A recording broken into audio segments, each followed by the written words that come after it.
ડોક્ટરે ગોળી આલી પણ સારા મનથી આલી. પહેલો ડોઝ લીધો ગોળીનો, થોડું સારું થયું. ત્રીજા ડોઝે દર્દી રેડી.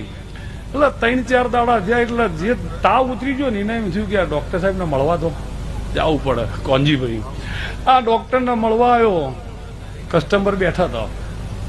પડીને કીધું કે આ કસ્ટમરની વાડ જોઈને ડોક્ટર સાહેબ ઓળખાણ પડી કે હા હા, કે પેલી તમે મને ગોળીઓ આલી હતી ને, મને સારું થઈ ગયું, ભગવાન તમારું અભરે ભરશે, મારી બહુ આશી છે. ઓકે ઓકે, બધું આવી ગયું.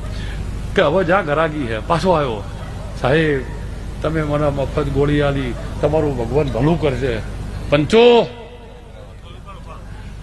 તમારું ભગવાન. પણ ડોક્ટર સાહેબે કીધું હવે બરોબર છે. હવે તે કીધું એટલે બધું મારા બધા કોણ છે. પણ મને ફેર એમ થયું કે એક ડોક્ટર સાહેબ એમ મોટું થેન્ક યુ, કે હવે મોટું ને એનું પણ આવી ગયું. તો કે ડોક્ટર સાહેબ તમે મારું કામ કર્યું, તમારે મારું કોઈ કામ પડે તો કહેજો. એટલે ડોક્ટર સાહેબે કીધું સારું કે 3 વખત મને કીધું આપણું કોઈ કામકાજ હોય કહેજો.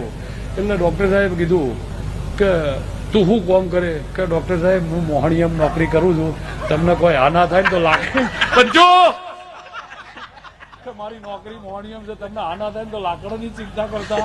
ભગવાન પાવળિયા માતા.